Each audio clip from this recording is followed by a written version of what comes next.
What's up, kinfolk? Welcome to the #1 college football show. I am your host, RJ Young. Thank you for watching on the Fox Sports app, YouTube, or listening wherever you get your podcast.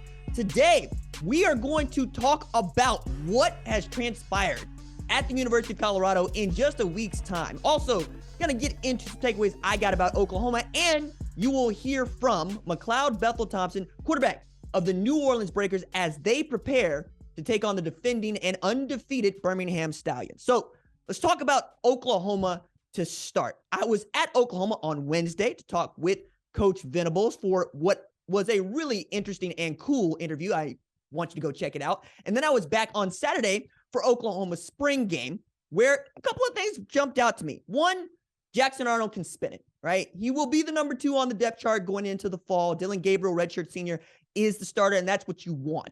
But you see why Jackson Arnold was named Gatorade National Player of the Year. A guy who fell just a couple yards short of passing for 3,000 and rushing for 1,000 at Denton last year. A guy that was 28-3 as a starter. Really outstanding spinning the ball. Also had a 53-yard run where he was gallivanting through the middle of the defense.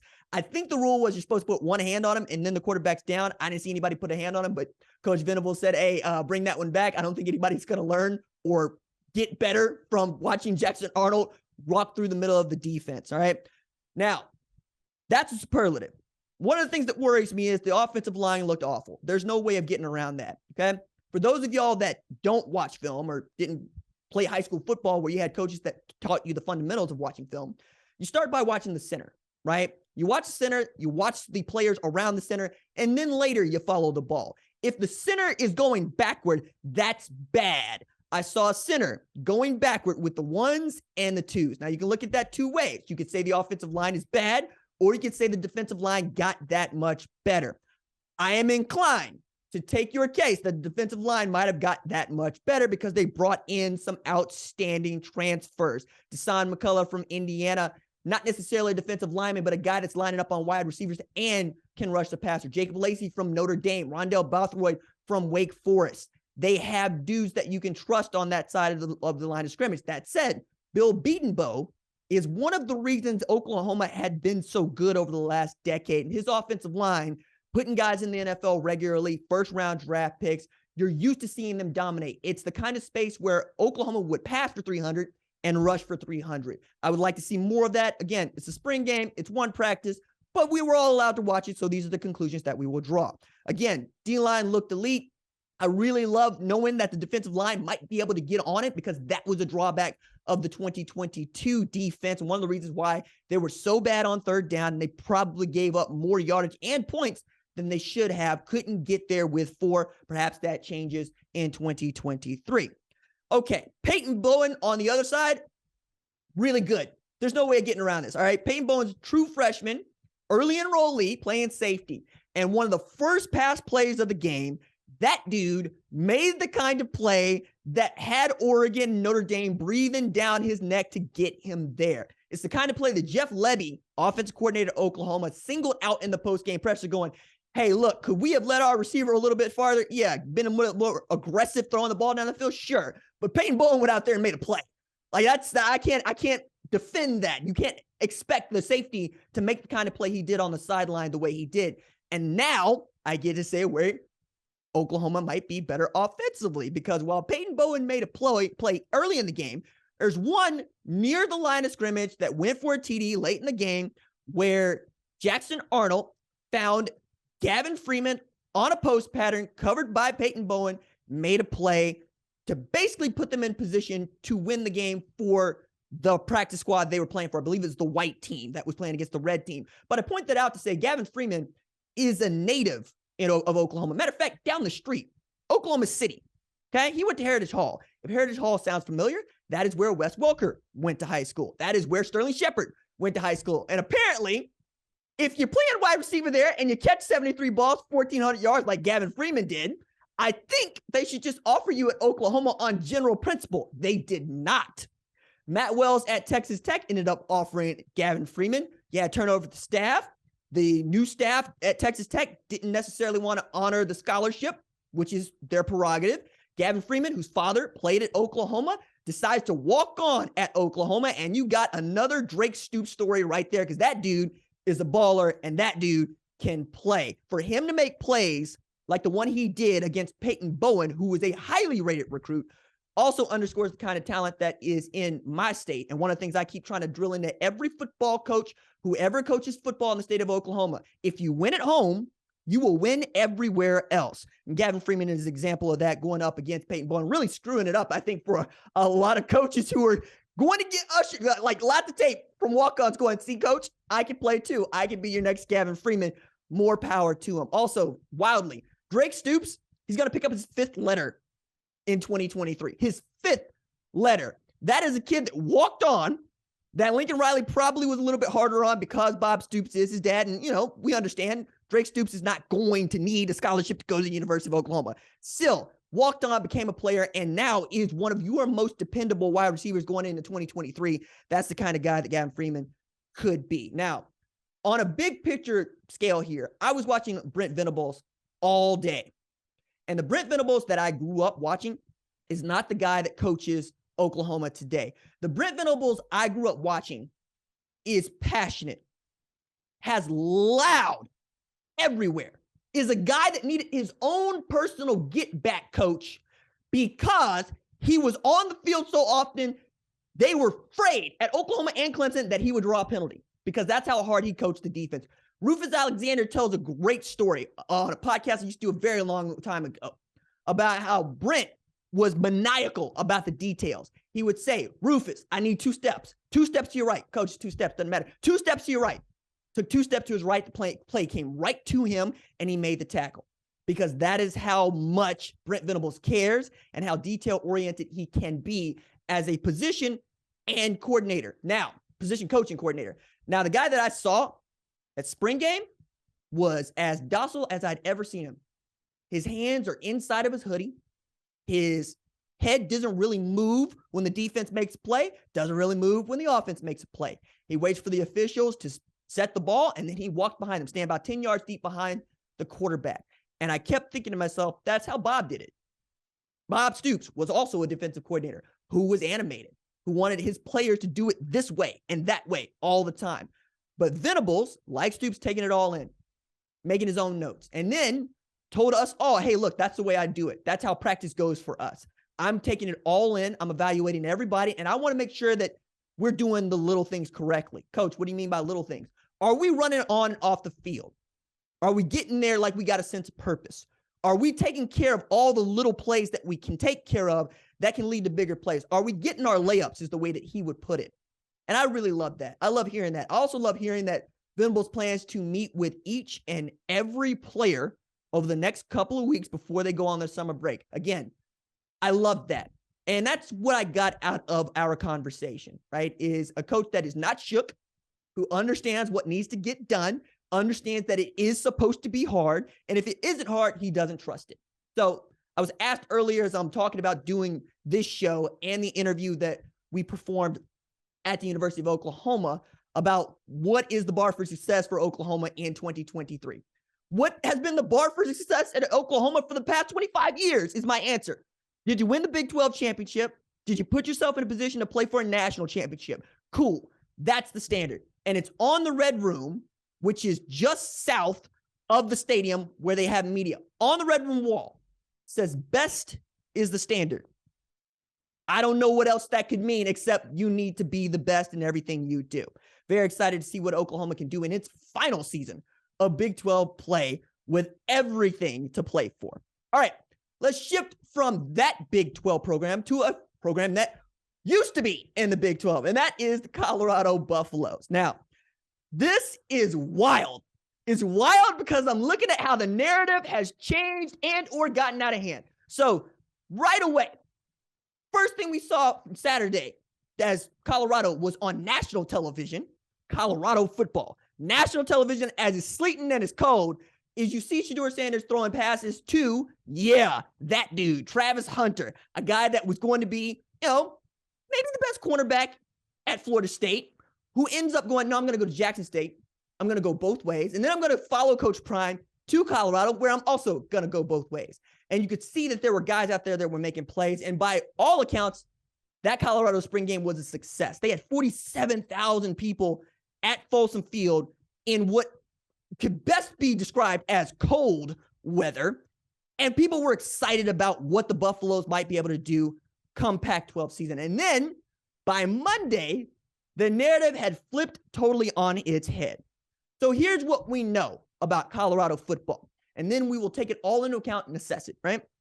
18 players entered the portal after spring practice ended at Colorado on Saturday for Monday. So that's 18 on Monday. By Tuesday, April 24th, that number's up to 20.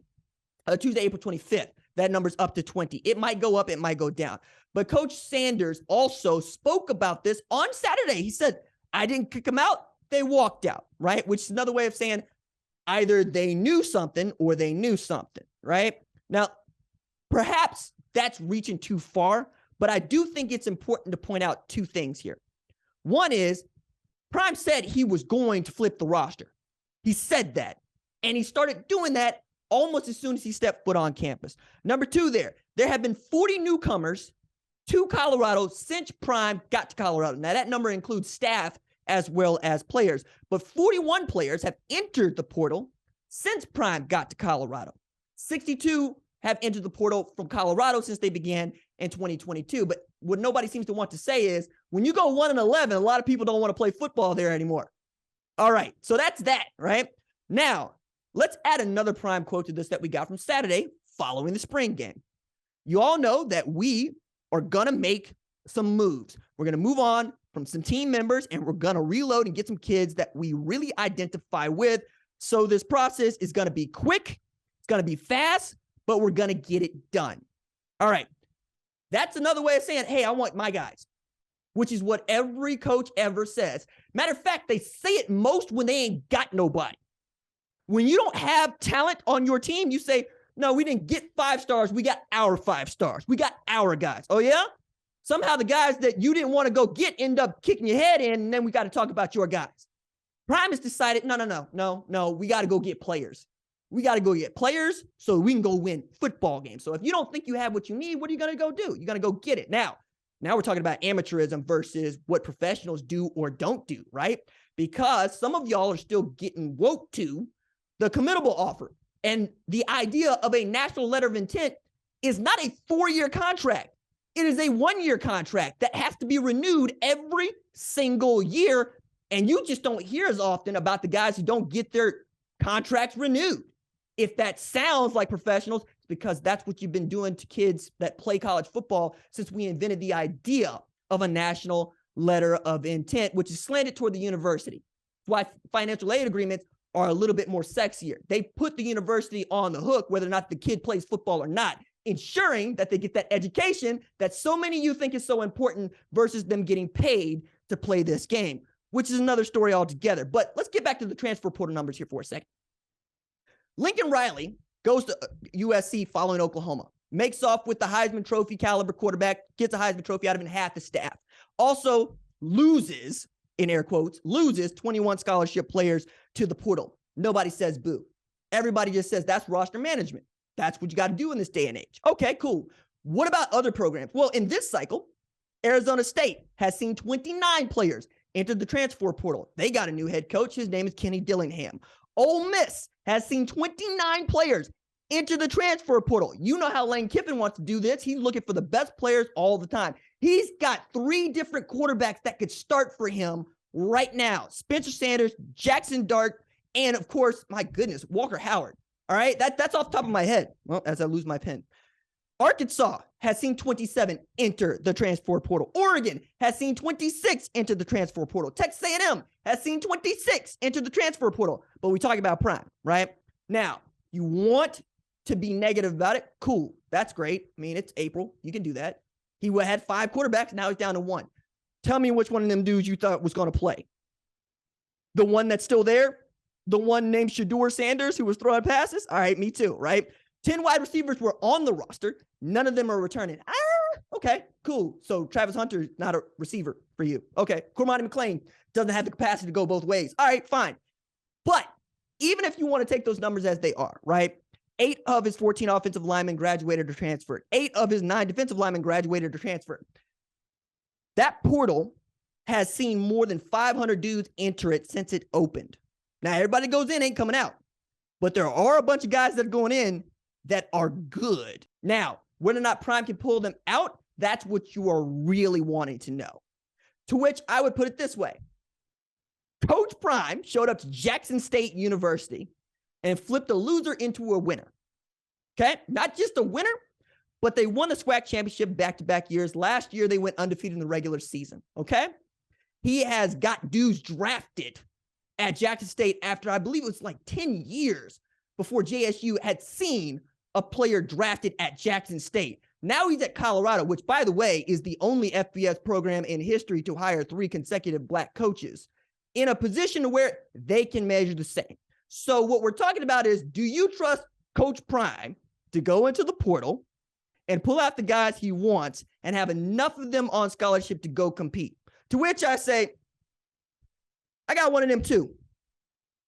And the last time I checked, the person that bets against Prime usually loses. All right.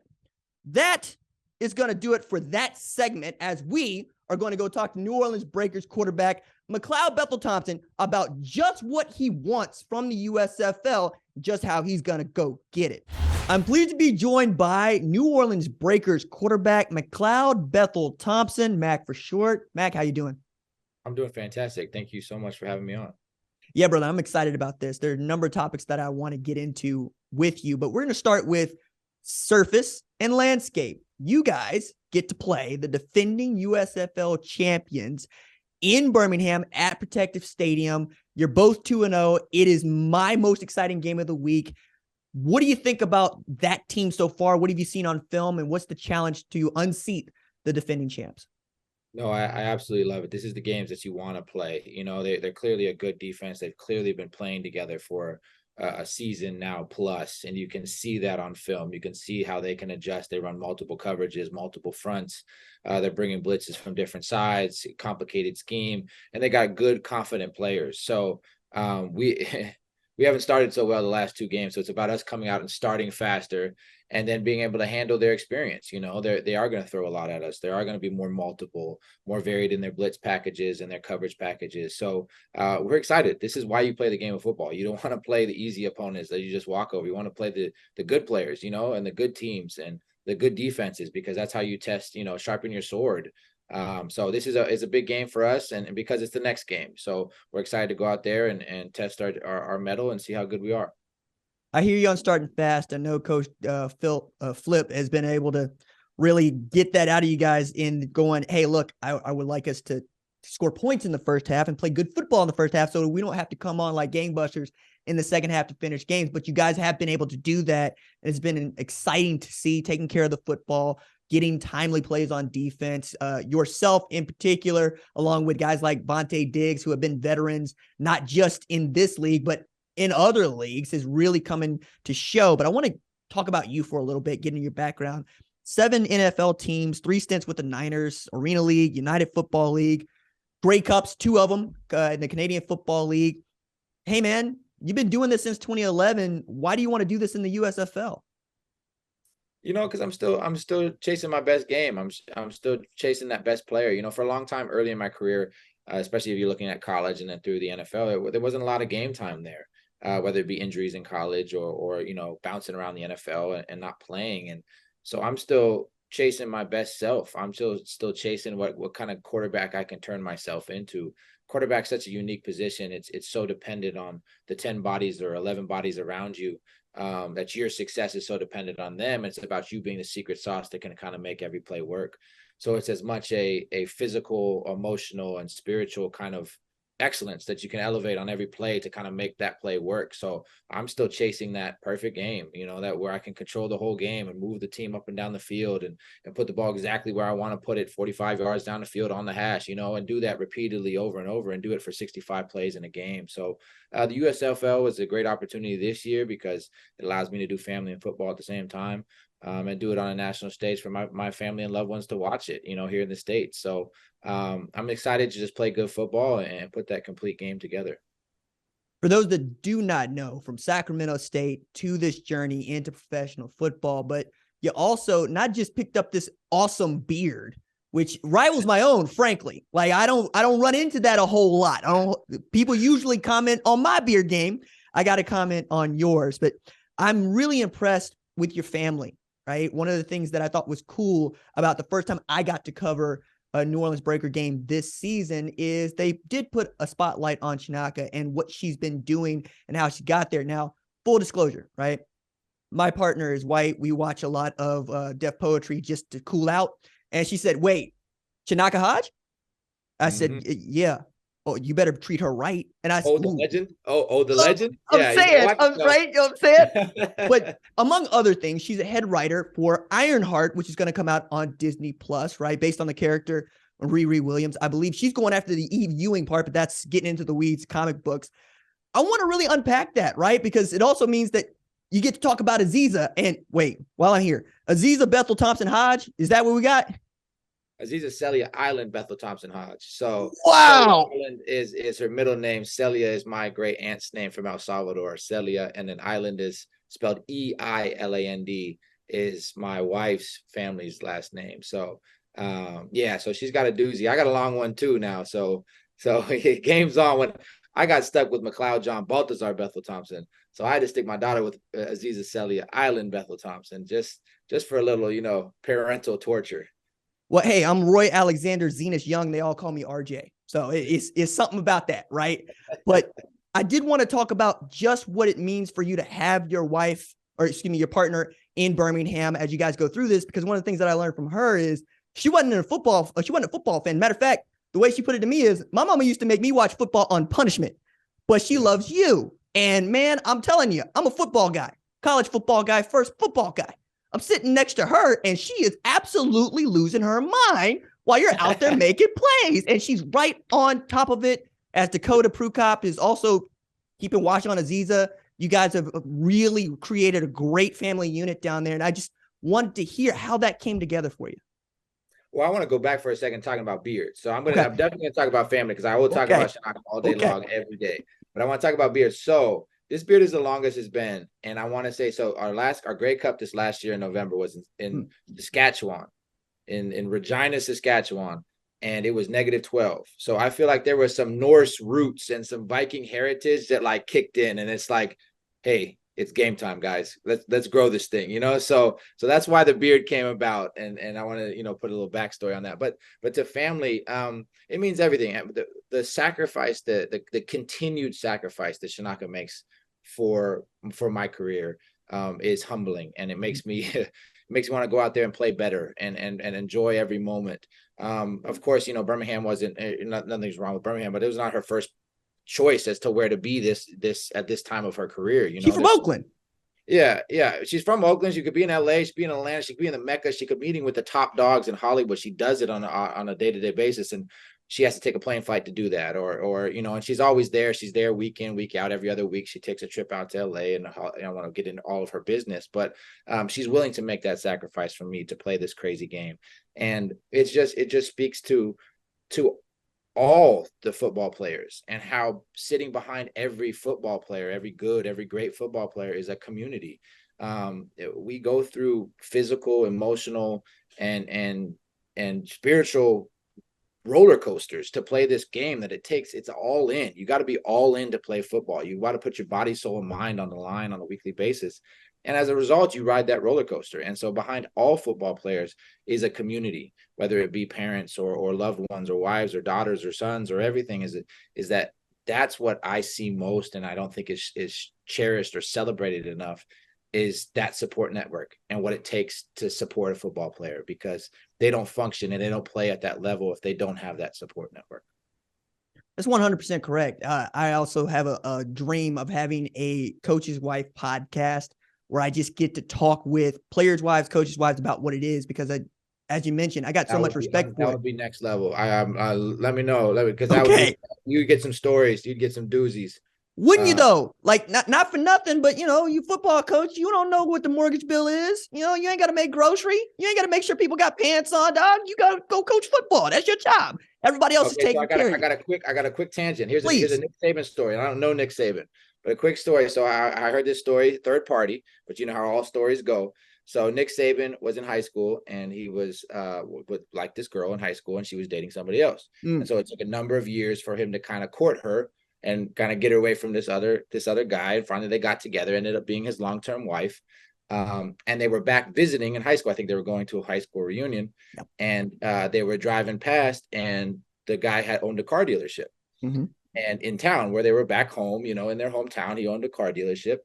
And Nick Saban turned to his wife and he said, hey, if you had married him, you could have been running that car dealership, kind of like, Nick, nudge, nudge, like instead you're with the head coach of Alabama football. And his wife said, no, if I would have married him, he would have been the head coach of Alabama right now. Dude, I've told that story like 3 times on this show. I love it so much. It's awesome because that is Miss Terry, right? And that is their relationship. He understands. Yes. She talks about how we moved to Alabama, and we looked at Alabama as another LSU. Right. No, you're nailing it, dog. You're nailing it. I do want to get back to you just a little bit here, though, because I'm 35. You turned 35 this summer. I'm still growing up in what I do for a living, right? Like there are people that do my job well into their 60s. As you are, I believe, the oldest player in the league, what is it that you want beyond that perfect game that you're seeking? I would say, first of all, there's a wise poet once said, an ancient scribe once said, and said, age ain't nothing but a number. So I think that, first of all, age doesn't mean anything. I think everyone's chasing their own story. And I do get those old, that kind of old tag that I have been through a lot. What am I trying to share? I'm trying to sell a little bit of experience. I mean, and for what it takes the Breakers to go win a championship, we're going to have to build a brotherhood in the locker room. That's what it takes. You can do all the X's and O's. You got to have the talent. We have the talent. Everyone has the talent. But what makes a championship DNA is how you handle the locker room, how you handle a hard practice on Tuesday. How are your leaders stepping up? How are you knowing who your teammates are beside you? Do you know who they are as people as much as you know who they are as players? That's what the bond that ties together and how you win a championship. So that's universal. And so with my experience, what can I share? Maybe I'm talking a little bit more. Maybe I'm sharing a little bit more with my teammates than I would. Maybe I'm opening myself up to the mistakes that I made early on, not taking care of my body or doing this that I made at a young age. And I can share that story with them. And my teammates are asking those questions. So along the way, I think I'm just trying to be as much of an open book as I can, be as honest as I can, be as humbled as I can, while trying to play the best ball I possibly can and be the best player in the league. So it's kind of that dual side of both of it. And yeah, I do get old tag and it gets old, but I'm down to prove it that I still got the juice and I still got that young energy as well on a week in and week out basis. Man, I'm excited to see it, right? I love your vibe. I love how you were getting down with the Breakers. I love that you seem to be a calming influence on Coach DeFilippo, who seems to be a very passionate man like myself. So it's like, Coach, I got you, as that man is out there running on a boot, talking about I'm going to get it done. Yeah, man, I'm very excited to see what you guys can do on Saturday. McLeod Bethel Thompson, thanks so much for taking time to do the show. Awesome. Thank you for having me. Appreciate it. Let's do it again sometime. My thanks to McLeod for taking the time to talk with us here on the #1 college football show. I'm going to be in Birmingham for the Breakers versus the Stallions, and I am very excited about it because I believe it is the best game on the schedule this weekend, and we will talk about it when I return for Wednesday's episode, and frankly, in our power rankings headed into week 4 of the USFL. All right. That is going to do it for this episode of the #1 college football show. My thanks, as always, to our lead producer, Tyler Wojak. Our senior producer is Catherine Donnelly. Our director is Kyle Holly. Our social media maven is Javion Duncan. Our lead of screening is Jack Cogley. Our production assistant is Kiara Santana. I'm the host, RJ. We will see y'all next week.